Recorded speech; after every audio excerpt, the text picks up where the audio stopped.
Assalamualaikum warahmatullahi wabarakatuh. Halo, apa kabar sahabat bidan semua?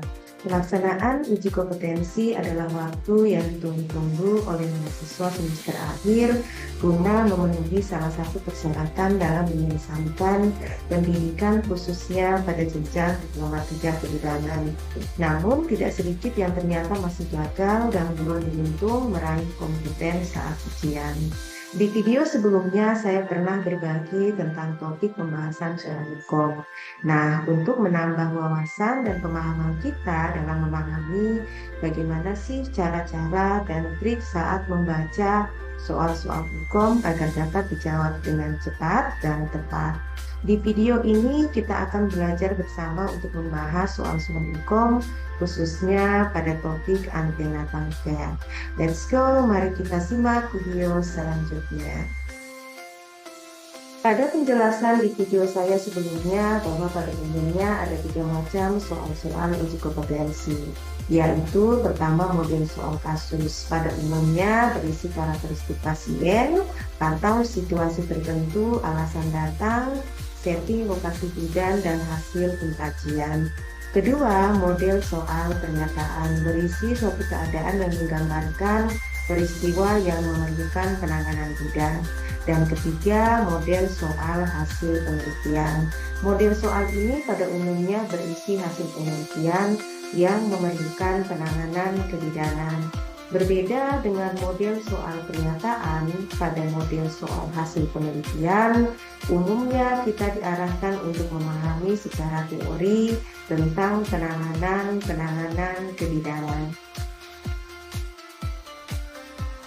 Nah, tips selanjutnya kita perlu memahami kata kunci dalam sebuah pertanyaan soal.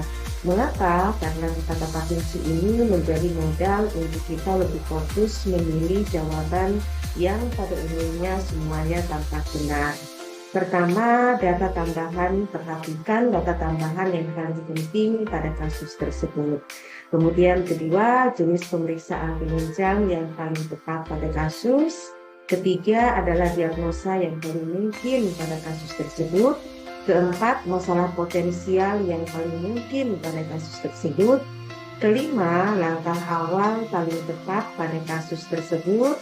Keenam, langkah selanjutnya yang paling tepat pada kasus. Ketujuh, rencana asuhan kebidanan yang paling tepat. Kedelapan, asuhan apakah yang diberikan yang paling tepat pada kasus tersebut. Kesembilan, pendidikan kesehatan yang paling tepat. Kesepuluh, sikap bidan yang paling tepat dalam menghadapi kasus tersebut. Dan terakhir, ke-11 adalah evaluasi asuhan. Perhatikan evaluasi hasil asuhan yang paling tepat pada kasus tersebut. Gambaran ruang lingkup isi materi uji kompetensi dikelompokkan berdasarkan tinjauan 3 dalam blueprint uji kompetensi nasional, yang salah satunya adalah kehamilan. Nah, dalam tiap komponen soal kemungkinan akan dituliskan topik, subtopik, elemen, dan poin. Pada soal-soal kehamilan dengan topik fisiologis, subtopik yang pada umumnya muncul adalah tentang fisiologis kehamilan. Antara lain akan muncul soal khusus tentang menentukan usia kehamilan, dan poin kunci yang menjadi pertanyaan biasanya berapa usia kehamilan atau kapan tafsiran persalinan. Elemen selanjutnya yang biasanya muncul adalah tanda pasti dan tidak pasti kehamilan, dan poin kunci yang menjadi pertanyaan adalah apa saja tanda tidak pasti kehamilan atau apa tanda pasti kehamilan. Selanjutnya tentang pertumbuhan dan perkembangan janin. Poin kunci yang menjadi pertanyaan adalah bagaimana pertumbuhan janin. Subtopik selanjutnya pada kehamilan fisiologis adalah perubahan fisik dan psikis pada masa kehamilan trimester 1. Dan elemen soal yang umumnya muncul adalah tentang peningkatan HCG, mual muntah, gangguan eliminasi, pembesaran uterus, dan perubahan psikologis. Poin kunci pertanyaan adalah apa penyebab dari masing-masing komponen perubahan fisik tersebut, lalu bagaimana ukuran pembesaran kehamilan pada trimester 1, bagaimana cara melakukan pemeriksaan uterus, dan bagaimana asuhan yang diberikan. Selanjutnya adalah perubahan fisik dan psikis pada masa kehamilan trimester kedua dan ketiga. Elemen soal yang muncul pada umumnya adalah tentang anemia fisiologis dan puncak hemodilusi. Poin kunci pertanyaan adalah kapan puncak hemodilusi dan berapa kategori anemia. Elemen selanjutnya adalah pembesaran uterus dan tafsiran berat janin. Poin kunci pertanyaan dapat berupa berapa tafsiran berat janin, selanjutnya adalah pergerakan janin dan DCT. Pada elemen soal seperti ini, poin kunci pertanyaan dapat berupa berapa gerakan janin yang normal atau berapa denyut jantung janin. Elemen selanjutnya adalah kenaikan berat badan dan tekanan darah. Poin kunci pertanyaan dapat berupa berapa kenaikan berat badan ibu hamil atau bagaimana kenaikan tekanan darah. Selanjutnya tentang gangguan body image. Poin kunci pertanyaan dapat berupa apa saja gangguan body image, dan terakhir tentang persiapan persalinan. Poin kunci pertanyaan dapat berupa apa saja persiapan persalinan serta asuhan apa yang diberikan pada trimester ini. Selanjutnya adalah pencatatan dan pelaporan. Elemen pertanyaan dapat berupa pencatatan wilayah setempat atau PWSKIA serta kunjungan 4 atau K4. Poin kunci biasanya dapat berupa definisi K1 dan K4 serta tren dari PWSKIA. Lanjut pada topik deteksi dini komplikasi, rujukan, dan kegawat daruratan. Subtopik soal biasanya terbagi menjadi topik pada kehamilan trimester 1 serta kehamilan trimester kedua dan ketiga. Pada kehamilan trimester 1, elemen soal yang umumnya muncul adalah tentang hiperemesis gravidarum, perdarahan hamil muda seperti abortus, mola hidapidosa, dan KEP. Lalu anemia, MT, kehamilan tidak diinginkan, dan mytic ovum. Di poin pada elemen soal tersebut dapat berupa apa tanda dan gejala, bagaimana penanganan awal, bagaimana stabilisasi untuk rujukan, penanganan kegawat daruratan, asuhan yang diberikan, serta bagaimana mekanisme rujukan. Selanjutnya pada topik kehamilan trimester kedua dan ketiga, elemen soal yang umumnya muncul adalah tentang tanda-tanda bahaya seperti preeklamsi atau eklamsi, diabetes gestasional, perdarahan antepartum seperti solusi placenta dan placenta previa, kelainan letak seperti melintang atau memanjang, hidramnion, gemeli, gawat janin, serta ketubal pecah sebelum waktunya. Poin kunci pertanyaan pada elemen soal di atas pada umumnya sama seperti pada subtopik kehamilan trimester 1, yaitu apa tanda dan gejala, bagaimana penanganan awal, bagaimana stabilisasi untuk rujukan, penanganan kegawat daruratan, asuhan yang diberikan, serta bagaimana mekanisme rujukan.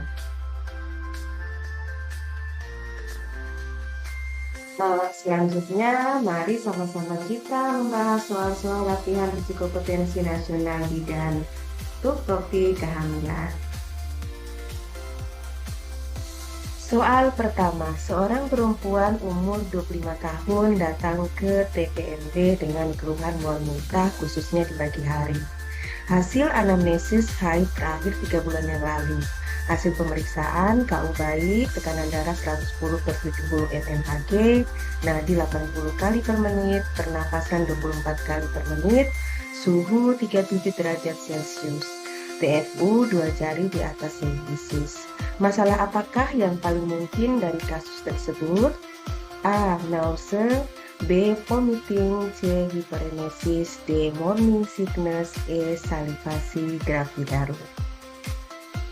Berdasarkan kasus di atas, maka mual muntah khususnya pada pagi hari yang terjadi pada kehamilan muda adalah hal yang fisiologis yang sering disebut emesis gravidarum atau morning sickness.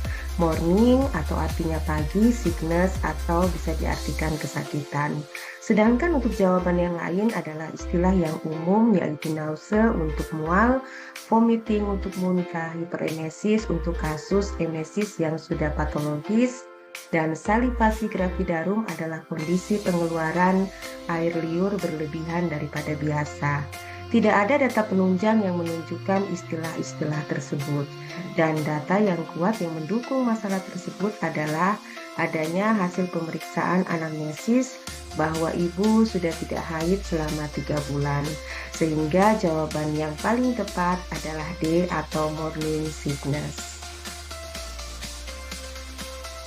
Soal kedua, seorang perempuan umur 28 tahun, G1, P0, A0, hamil 32 minggu, datang ke TPMB dengan keluhan sering BAK di malam hari sejak 2 hari yang lalu. Hasil anamnesis dalam semalam BAK sampai 3 hingga 4 kali, gerak janin dirasakan aktif. Hasil pemeriksaan KU baik, tekanan darah 120/70 mmHg, nadi 80 kali per menit, pernapasan 24 kali per menit, suhu 37 derajat Celcius, PFU 30 cm, teraba puki, kepala sudah masuk PAP 4/5.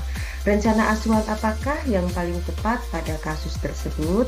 A. Berbaring miring ke kiri, B. Hindari minum kopi atau teh, C. Perubahan fisiologis trimester ketiga, D. Berbanyak minum pada siang hari, dan E. Kosongkan kandung kemih ketika ada dorongan. Dalam kasus tersebut, seorang ibu hamil primipara hamil 8 bulan mengeluh sering BAK pada malam hari adalah normal dan menjadi prioritas utama rencana penyelesaian masalahnya karena kondisi kehamilannya secara umum baik dan normal. Ibu perlu mengetahui apa yang menjadi keluhan utamanya sehingga fokus KIE yang diberikan adalah KIE tentang penyebab sering BAK. Untuk pembahasan option yang lain merupakan bagian dari KIE tersebut, khususnya bagaimana penanganannya. Sehingga jawaban yang paling tepat adalah C atau perubahan fisiologis trimester ketiga.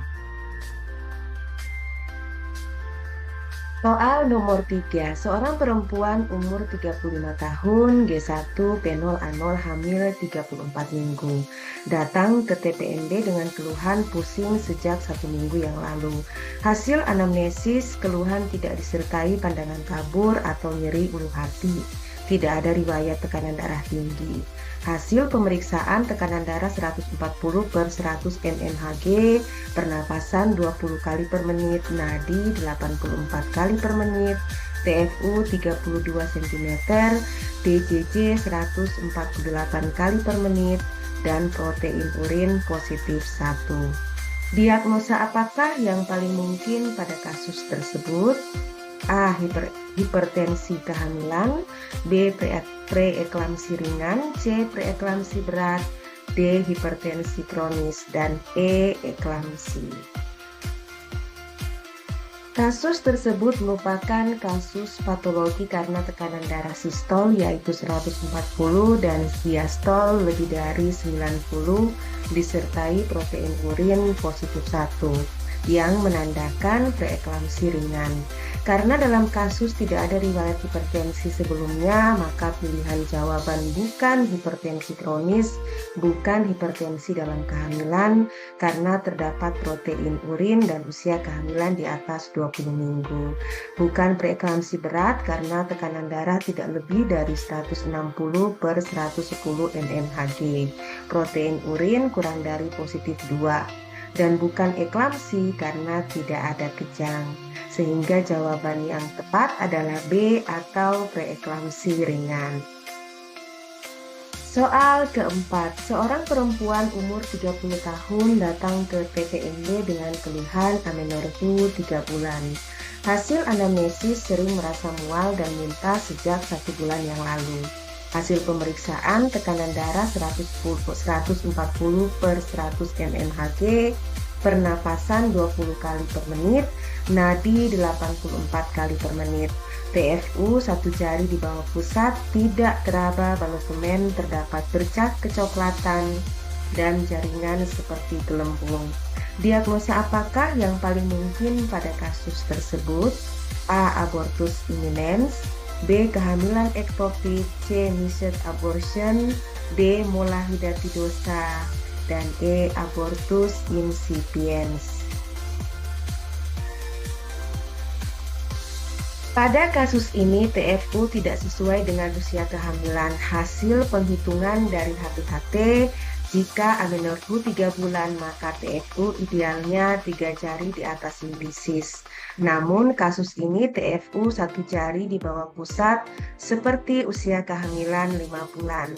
Diperkuat lagi dengan tidak ada barotomen dan ada pengeluaran per vaginam bercat coklat yang menunjukkan mulai ada perdarahan. Tanda gejala ini mengarah ke mola hidatidosa. Diperkuat dengan gejala penyerta yaitu adanya hipertensi pada kasus mola tersebut. Kasus ini bukan kehamilan ektopik karena TFU lebih tinggi dari umur kehamilan dan tidak ada balotemen. Meski ada tanda-tanda flek, namun tetap bukan kehamilan ektopik terganggu. Bukan juga kasus abortus baik mised abortion maupun abortus incipiens karena TFU akan lebih rendah dan terdapat balotemen.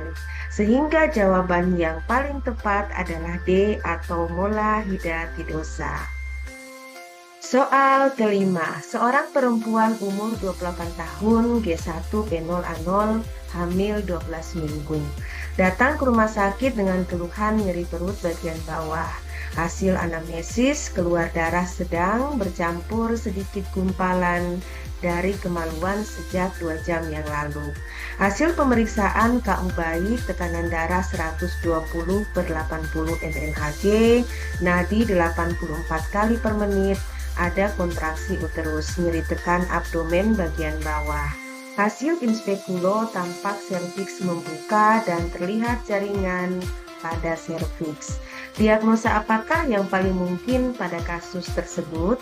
A. Abortus imminens, B. Abortus komplit, C. Abortus incipiens, D. Abortus incomplete, dan E. mola hidatidosa. Kasus tersebut merupakan kasus abortus yang ditandai adanya hasil pemeriksaan keluarnya darah sedang dari kemaluan, adanya kontraksi uterus, nyeri abdomen bagian bawah. Hal ini dapat terjadi pada opsi jawaban lain, namun data fokus jawaban yang mengarah kepada abortus incomplete pada kasus tersebut adalah adanya hasil periksa dalam yang menunjukkan bahwa serviks membuka 2 cm.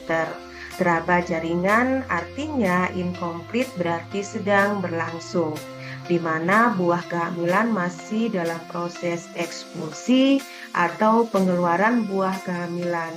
Belum semua hasil konsepsi yang dilahirkan sehingga mengarah ke abortus incomplete. Oleh karena itu, jawaban yang paling tepat adalah D atau abortus incomplete. Soal nomor 6. Seorang perempuan umur 35 tahun, G4B3A0, hamil 24 minggu. Datang ke rumah sakit mengeluh keluar darah merah segar dari kemaluan sejak 1 jam yang lalu. Hasil anamnesis, hasil pemeriksaan tekanan darah 140/100 mmHg, pernapasan 20 kali per menit, nadi 84 kali per menit. Tidak ada kontraksi uterus dan tidak ada nyeri tekan abdomen bagian bawah. TFU setinggi pusat, PJJ 156 kali per menit. Diagnosa apakah yang paling mungkin pada kasus tersebut? A. Placenta previa, B. solusio placenta, C. abortus imminens, D. mola hidatidosa, dan E. kehamilan ektopik. Jawabannya adalah plasenta previa karena berdasarkan data fokus yang ada, kehamilan terjadi di trimester kedua. Maka adanya pengeluaran darah merah segar bukan kehitaman dari kemaluan dengan tanpa kontraksi dan tidak nyeri merupakan data fokus yang mengarah pada plasenta previa. Opsi jawaban solusio plasenta bukan merupakan jawaban karena tidak ada faktor predisposisi, misalnya hipertensi, dan tidak ada pengeluaran darah berwarna kehitaman maupun adanya kontraksi uterus yang disertai rasa nyeri. Sedangkan opsi jawaban C, D, dan E merupakan jenis perdarahan pada kehamilan muda atau di bawah 20 minggu. Sedangkan datanya menunjukkan perdarahan terjadi setelah 20 minggu. Sehingga jawaban yang paling tepat adalah A atau plasenta previa. Soal ketujuh, seorang perempuan umur 30 tahun, G2P1A0, hamil 32 minggu, datang ke TPMB dengan keluhan merasa sesak sejak 1 minggu yang lalu. Hasil anamnesis merasa penuh di perut bagian bawah. Hasil pemeriksaan tekanan darah 120/80 mmHg, pernapasan 20 kali per menit, nadi 84 kali per menit, TFU 30 cm. Bagian fundus teraba bulat keras melenting, pada bagian bawah teraba bulat lunak kurang melenting.